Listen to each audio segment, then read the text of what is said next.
Hello, how are you today?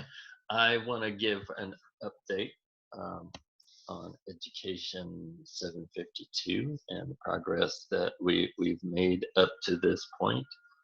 And I'm going to share my screen and talk about where we've been and where we're going. Let's see, here we go.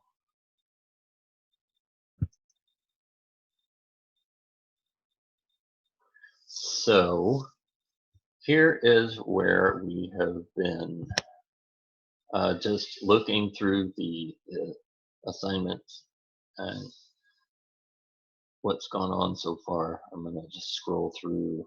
Um, you went through week one, which was simple introductions and studying the parts of a research proposal, taking a full research uh, publication and looking at what parts of the proposal that we require at Carson Newman, where are they in an actual research paper? And that did two things. First, it showed you that the structure is not always linear. It's not always in the exact order that we have it listed, but the parts have to be there. And you did eventually find the parts in most cases. And the and you did that for both quantitative and qualitative. Then we looked at the purpose of the lit review, which is working through your frameworks and uh, getting the ideas from existing research. And that's the process, and the product of lit review is, of course, basically chapters 1 and 2, and especially 2, and the convincing the reader that you have to that you have a well-informed and important question, and setting them up to understand why you're doing the data collection that you are in chapter 3. Then we began discussing frameworks, and that was really hard, and some of you are still working on that, but most of you have done a pretty good job. And then we moved into developing research questions, which have to be based on your framework and the both the theoretical and conceptual. In other words, the conceptual being what you found in the lit review has to be reflected in your questions.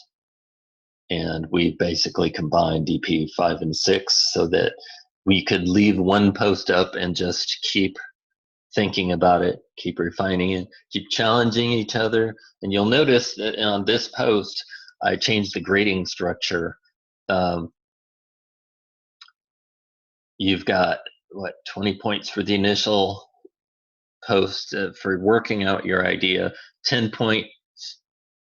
It's not just the initial post, it's the ongoing tweaking of your questions based on framework and input.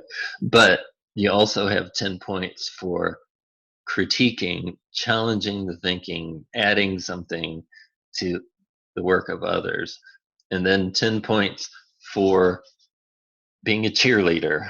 And you guys have been totally awesome at building each other up and saying what good things that you've seen in their posts. And this is actually the first time that I put points on that, and I just thought to myself, how stupid of me to not give you credit for that, because if it wasn't that way, I would be desperately trying to coach you on it. So I value it, so I better put some points on it. So all you have to do is keep trying to contribute. Don't just agree, but you can agree and say good job, but also do some comments on others' posts that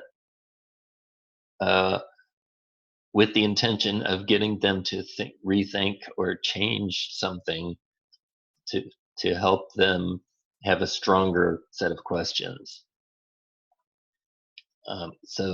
And where am I in this? Well, I've commented on a few at this point, but I've tried to stay out of it because most of the time you're doing an awesome job.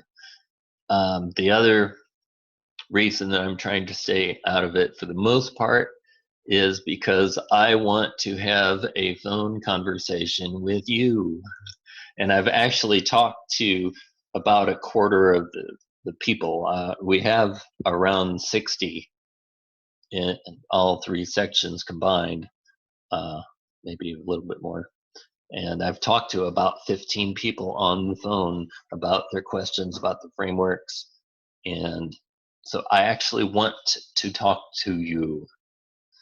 I want you in the next week or so, if you haven't done it already, to text me, ask me, suggest a time to see if I'm available to have a phone conversation, and let's talk. Let's work out the ideas. Let's, get online at the same time and look at your posts and or just talk it out and until you have a clearer picture, or at least have confidence that you're moving in the right direction. Because that's what we want. Nothing's going to be perfect now. The wording of your questions today may get tweaked several times before the end, and that's one of the reasons that I'm trying to hold off on giving the points for this one for at least a few more days, because I want you to keep revisiting.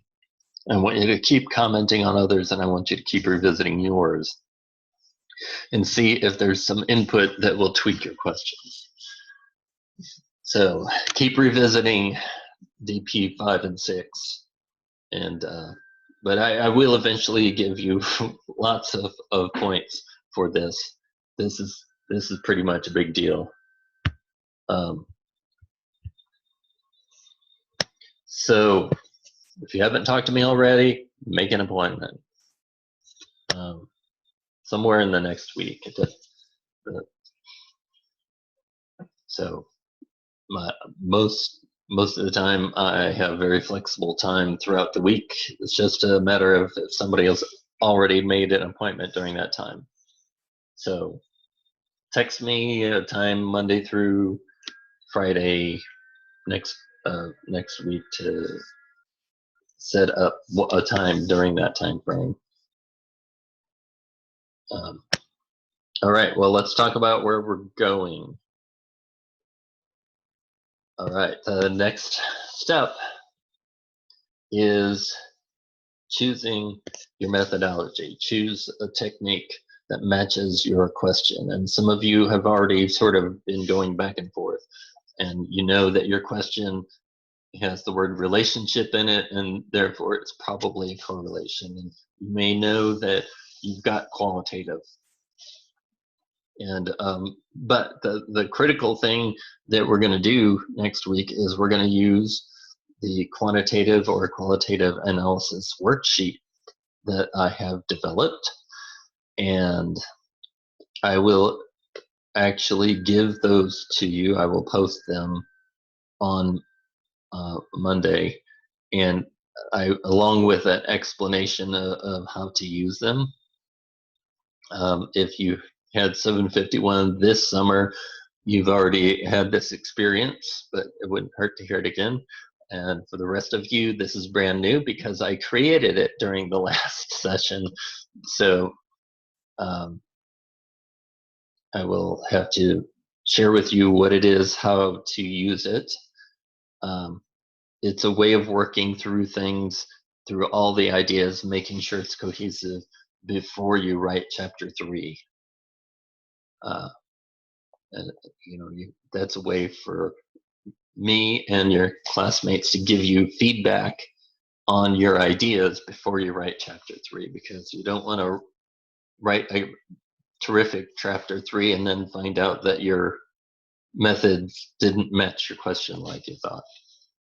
It's got to be all aligned in it. So the worksheet will challenge you to think those things through and align them and set up for trustworthiness. So that's coming. That will be the focus of next week's work. Now, after that, we're halfway through the course, and you'll notice that in week 5, I'm going to give you at the beginning of the week the rubric for your prospectus, which is your rough draft of your dissertation proposal. Anybody who's going to stop at an EDS and is taking this course, they will have a capstone rubric, which will have basic similar things, because you're going to write up the same kind of mini proposal, but your rubric is slightly different because it's a different degree that you're stopping at. And I will explain those and the difference, and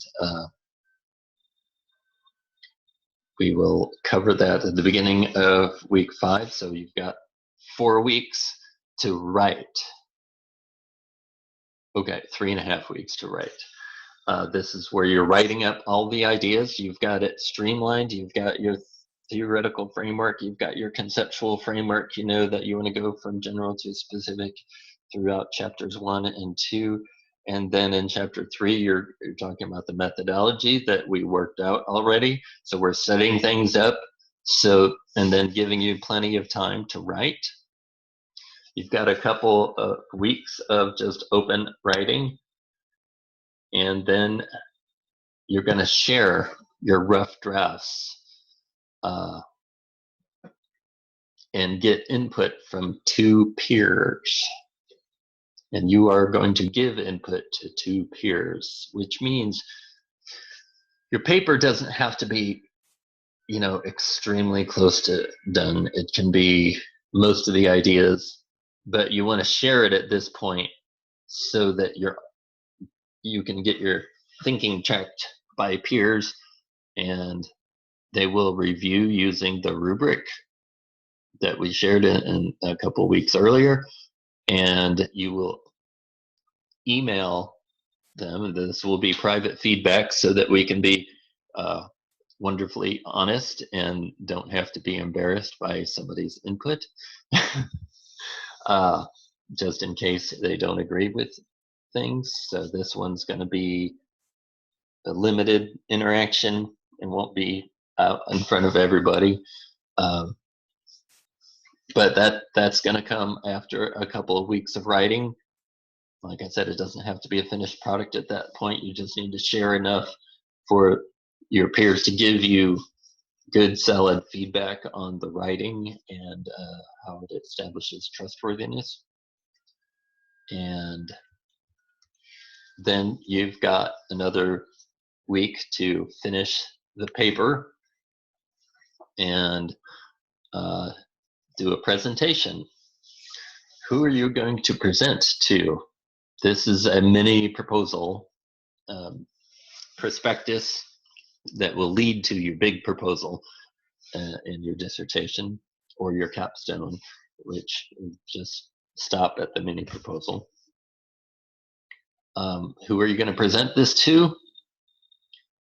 At least 2 people. I don't really care who they are. I would prefer that they would be colleagues that have some stake in it, that have some interest. It could be your principal, it could be your fellow teachers, somebody that you have coffee with that's a teacher, not even at your school. Don't care. I want 2 live people in the audience, and I want it recorded live, not just in a canned PowerPoint where you edit in the audio. I want this a recorded live session where I hear the people asking questions who are not you. So it's easy to do. All you have to do is present and have somebody video with their phone. Um, we'll go over the details of that again, but just wanted you to know that that's around the bend, down the road. But everything is building up one step at a time, and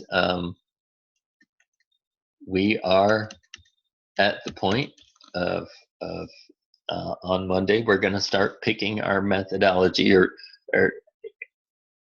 you've probably already started to some degree, but you're gonna define it, you're gonna write it down, you're gonna put a lot of details on the worksheet next week, and we'll get it worked through so that when it's time to write, you already know the kinds of things you're writing all the way through in each section.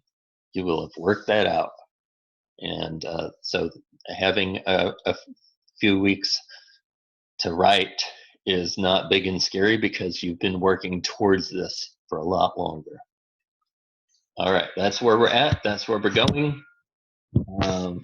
If you haven't made an appointment with me to talk about your frameworks and where you're going and what your questions exactly should be, please do so. I really want to talk to just about everybody next week, Monday through Friday. Like I said, text me suggested time and I'll put you on the calendar, and we'll get that done and make sure that you're going forth into the next step with confidence. All right, well, that's where we're at. That's where we're going. Let me know if you have questions. Remember, when you text me, especially the first time, make sure you announce who you are so I can program you into my phone. So when you randomly call, like some people do several times a week, I'll see your name and I'll answer the phone. So always text me first, give me your name, let me program you into the phone so that when you call, I will know to answer. All right, have a good one, and don't be scared of research. It's good for you. All right, bye-bye.